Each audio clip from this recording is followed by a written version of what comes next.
Hi നമസ്കാരം. ഞാൻ പ്രിയങ്ക. എല്ലാവർക്കും പാഷൻ ഫ്രൂട്ട് കിച്ചണിലേക്ക് സ്വാഗതം. ഏതെങ്കിലും കൂട്ടുകാർ ചാനൽ ആദ്യമായിട്ടാണ് കാണുന്നത് എങ്കിൽ മറക്കാതെ സബ്സ്ക്രൈബ് ചെയ്തേക്കണേ. ഷെയർ ചെയ്യണം, ലൈക്ക് ചെയ്യണം, കമൻറ്റ് ചെയ്യണം. ചാനൽ സബ്സ്ക്രൈബ് ചെയ്ത് കഴിയുമ്പോൾ ഒരു ബെല്ലൈക്കൺ വരും. അതിനകത്ത് ഓൾ എന്ന് പറയുന്ന ഓപ്ഷൻ ക്ലിക്ക് ചെയ്താൽ ഞാനിടുന്ന വീഡിയോസിൻ്റെ എല്ലാ നോട്ടിഫിക്കേഷൻസും നിങ്ങൾക്ക് കിട്ടുന്നതായിരിക്കും.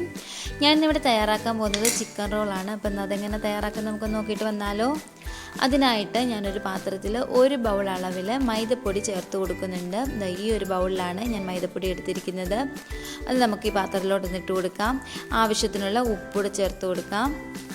ഇനി കുറച്ച് വെള്ളം ഒഴിച്ചിട്ട് നമ്മൾ ദോശയുടെയൊക്കെ ബാറ്റർ തയ്യാറാക്കുമല്ലോ, അതുപോലെ ഇതൊന്ന് തയ്യാറാക്കിയെടുക്കണം. നല്ല സ്മൂത്തായിട്ട് മിക്സ് ചെയ്തെടുക്കണം. കട്ടകളൊന്നും ഇല്ലാതെ വേണം ഒന്ന് തയ്യാറാക്കിയെടുക്കാൻ. നമ്മുടെ ഈ ബാറ്റർ ഒന്ന് നന്നായിട്ടൊന്ന് മിക്സ് ചെയ്തെടുക്കുന്നുണ്ട്. ഒരു തവി ഉപയോഗിച്ചിട്ട് ഇനി നമുക്ക് ഇതിൻ്റെ അടിയിൽ പൊടിയൊക്കെ കിടപ്പുണ്ടെങ്കിൽ അതൊന്ന് മിക്സ് ചെയ്തെടുക്കാം. എല്ലാം ഒന്ന് നന്നായിട്ട് മിക്സ് ചെയ്തെടുക്കുന്നുണ്ട്. ഇതുപോലെ കിട്ടണം നമ്മുടെ ബാറ്റർ. ഇനി ഇതൊന്ന് മാറ്റി വെക്കാം. ഇനി ഇതിനകത്തോട്ട് ആവശ്യമായിട്ടുള്ള ഫില്ലിങ്സ് കൂടെയൊക്കെ ഒന്ന് റെഡിയാക്കി എടുക്കാം. അതിനായിട്ട് ഞാൻ ഒരു 150 ഗ്രാം അളവിൽ ചിക്കൻ എടുത്തിട്ടുണ്ട്. എല്ലില്ലാത്ത ചിക്കനാണ് എടുത്തിരിക്കുന്നത്. കഴുകി വൃത്തിയാക്കി എടുത്തിട്ടുള്ളതാണ്. ഇനി ഇതിനകത്തോട്ട് ആവശ്യമായിട്ടുള്ള പൊടികളോടൊക്കെ ഒന്ന് ചേർത്ത് കൊടുക്കാം. 1 സ്പൂൺ അളവിൽ മുളക് പൊടി, 1/4 സ്പൂൺ അളവിൽ മസാലപ്പൊടി, 1/4 സ്പൂൺ അളവിൽ മല്ലിപ്പൊടി, 1/4 സ്പൂൺ അളവിൽ മഞ്ഞൾപ്പൊടി, ആവശ്യത്തിന് ഉപ്പ്, അരമുറി നാരങ്ങയുടെ നീര്, ഇത്രയും കൂടി ചേർത്ത് കൊടുത്തിട്ട് നന്നായിട്ടൊന്ന് മിക്സ് ചെയ്തെടുക്കാം. ഒരു 15 മിനിറ്റ് നമുക്കിതൊന്ന് റെസ്റ്റ് ചെയ്യാൻ വെക്കണം.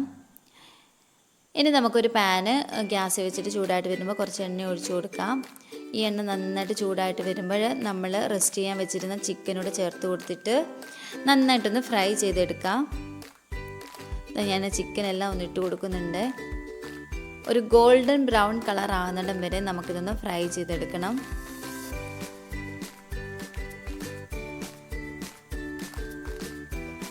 ഞാൻ ചിക്കനെല്ലാം ഒന്ന് ഇട്ട് കൊടുത്തിട്ടുണ്ട്. ചിക്കൻ്റെ ഒരു സൈഡെല്ലാം നന്നായിട്ടൊന്ന് ഫ്രൈ ചെയ്ത് വന്നിട്ടുണ്ട്. അടുത്ത സൈഡ് ഇതുപോലെ തിരിച്ചിട്ട് കൊടുത്തിട്ട് ഒന്ന് ഫ്രൈ ചെയ്തെടുക്കാം. ഇത് ഫ്രൈ ചെയ്തെടുത്തതിന് ശേഷം ഒന്ന് ക്രഷ് ചെയ്തെടുക്കണേ. ഇത് തണുത്തിട്ട് വേണം ക്രഷ് ചെയ്തെടുക്കാൻ. ചൂടൊക്കെ ഒന്ന് ആറിയതിന് ശേഷം നമ്മൾ ഇട്ട് കൊടുത്തിരുന്ന ചിക്കനെല്ലാം ഒന്ന് നന്നായിട്ടൊന്ന് ഫ്രൈ ചെയ്ത് വന്നിട്ടുണ്ട്. ഇനി ഒരു പാത്രത്തിലോട്ട് ഇതൊന്ന് മാറ്റി കൊടുക്കാം. മറ്റുള്ള ഇൻഗ്രീഡിയൻസ് ഞാൻ ഈ എണ്ണയ്ക്കകത്തോട്ട് തന്നെയാണ് റെഡിയാക്കി എടുക്കുന്നത്. ഈ എണ്ണ കളയേണ്ട ആവശ്യമില്ല. ഇനി ഇതിനകത്തോട്ട് 1 സ്പൂൺ അളവിൽ ഇഞ്ചി വെളുത്തുള്ളി ചതച്ചത് ഇട്ട് കൊടുക്കാം. എന്നിട്ട് നന്നായിട്ടൊന്ന് വഴറ്റി കൊടുക്കണം. ഇനി 2 സവാള ചെറുതായിട്ടൊന്ന് ചോപ്പ് ചെയ്തതാണ് അതോടെ ഇട്ട് കൊടുക്കുന്നുണ്ട്. നന്നായിട്ടൊന്ന് മിക്സ് ചെയ്തെടുക്കാം. ഇത് വഴന്ന് വരാൻ ആവശ്യമായിട്ടുള്ള ഉപ്പൊന്ന് ചേർത്ത് കൊടുക്കാം. ഞാൻ ഉപ്പൊടെ ചേർത്ത് കൊടുക്കുന്നുണ്ട്.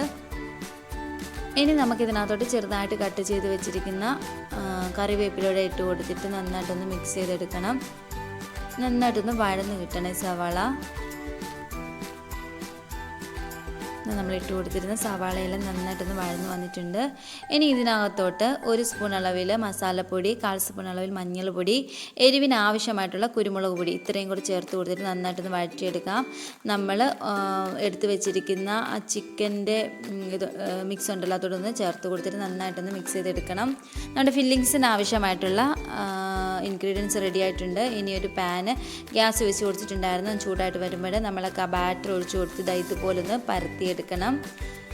ഇങ്ങനെ ഒന്നായിട്ട് വന്നാൽ ഈ സൈഡെല്ലാം ഒന്ന് വിടുവിച്ചെടുക്കണം. ഒന്ന് റോൾ ചെയ്തെടുക്കാനുള്ള എളുപ്പത്തിനാണ്. ഇനി ആ ഫില്ലിങ്സോട് ചേർത്ത് കൊടുത്തിട്ട് 4 സൈഡും മാവ് വെച്ചൊന്ന് ഒട്ടിച്ചു കൊടുക്കാം. ഈ ഫില്ലിങ്സ് ഒന്നും വെളിയിലോട്ടൊന്ന് പോകാതിരിക്കാനായിട്ടാണ്. ഇനി എന്നിട്ടൊന്ന് ചെറുകെ ഒന്ന് റോൾ ചെയ്തെടുക്കണം. നമ്മുടെ റോൾ ഇവിടെ റെഡി ആയിട്ടുണ്ട്. ഇതുപോലെ നമുക്ക് മുഴുവൻ മാവും ഒന്ന് റെഡിയാക്കി എടുക്കാം. ഇതിനകത്തോട്ടൊരു 3 മുട്ട ഞാൻ ഒന്ന് പൊട്ടിച്ചെടുത്തിട്ടുണ്ട്. നന്നായിട്ടൊന്ന് ബീറ്റ് ചെയ്തെടുത്താണ്. റസ്ക് ക്രംസ് എടുത്തിട്ടുണ്ട്. ഇനി നമുക്ക് ഈ റോളെല്ലാം മുട്ടയിലൊന്ന് മുക്കിയിട്ട് റസ്ക് ക്രംസിലൊന്ന് ഡിപ്പ് ചെയ്തെടുത്ത് വെക്കാം. ഇതുപോലെ എല്ലാം ഒന്ന് ചെയ്തെടുക്കാം. നമ്മുടെ റോളെല്ലാം ഒന്ന് ഞാൻ ഇതുപോലെ ഒന്ന് റെഡിയാക്കി എടുത്തിട്ടുണ്ട്. ഇനി ഒരു പാന് ഗ്യാസിൽ വെച്ചിട്ടുണ്ടായിരുന്നു. ചൂടായിട്ട് വന്നപ്പോൾ നല്ല എണ്ണ ഒഴിച്ച് കൊടുത്തിട്ടുണ്ട്. ഈ എണ്ണ നന്നായിട്ടൊന്ന് തിളച്ച് കിടക്കുകയാണ്. ഇനി നമുക്ക് ഈ റോളെല്ലാം അതിനകത്തോട്ട് ഇട്ടിട്ട് നന്നായിട്ടൊന്ന് ഫ്രൈ ചെയ്തെടുക്കാം. എണ്ണ നന്നായിട്ട് തിളച്ചതിന് ശേഷമേ റോൾ ഇട്ട് കൊടുക്കാവൂ, ഇല്ലെങ്കിൽ എണ്ണ കുടിക്കാനുള്ള ചാൻസ് ഉണ്ടാവും. അതുകൊണ്ടാണ് ഒരു ഗോൾഡൻ ബ്രൗൺ കളർ ആവുന്നിടം വരെ ഒന്ന് ഫ്രൈ ചെയ്തെടുക്കാം. നല്ല ടേസ്റ്റുള്ള ഒരു ചിക്കൻ റോളാണ്. എല്ലാവരും ഒന്ന് ട്രൈ ചെയ്ത് നോക്കണം. ഒരു സൈഡെല്ലാം നന്നായിട്ടൊന്ന് ഫ്രൈ ആയിട്ട് വന്നിട്ടുണ്ട്. ഇതുപോലെ തന്നെ തിരിച്ചു മറിച്ചിട്ട് കൊടുത്ത് നന്നായിട്ട് നമ്മുടെ ചിക്കൻ റോളൊന്ന് റെഡിയാക്കി എടുക്കാം. നമ്മുടെ ചിക്കൻ റോളൊന്ന് റെഡി ആയിട്ട് വന്നിട്ടുണ്ട്. ബാക്കിയുള്ളത് ഞാൻ ഇതുപോലെ ഒന്ന് ഇട്ട് കൊടുത്തിട്ട് ഒന്ന് ഫ്രൈ ചെയ്തെടുക്കുന്നുണ്ട്.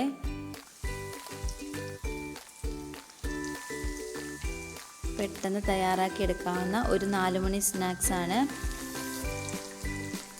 നമ്മൾ ഇട്ട് കൊടുത്തിരുന്ന ചിക്കൻ റോളെല്ലാം ഒന്ന് റെഡി ആയിട്ട് വന്നിട്ടുണ്ട്. ഞാൻ സെർവിങ് പ്ലേറ്റിലോട്ടൊന്ന് മാറ്റി കൊടുത്തിട്ടുണ്ട്.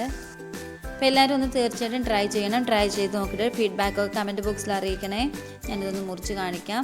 നല്ല ക്രിസ്പി ആയിട്ടുള്ള നല്ല സോഫ്റ്റ് ആയിട്ടുള്ള നമ്മുടെ ചിക്കൻ റോൾ ഇവിടെ റെഡി ആയിട്ട് വന്നിട്ടുണ്ട്. ട്രൈ ചെയ്ത് നോക്കുക. Thank you.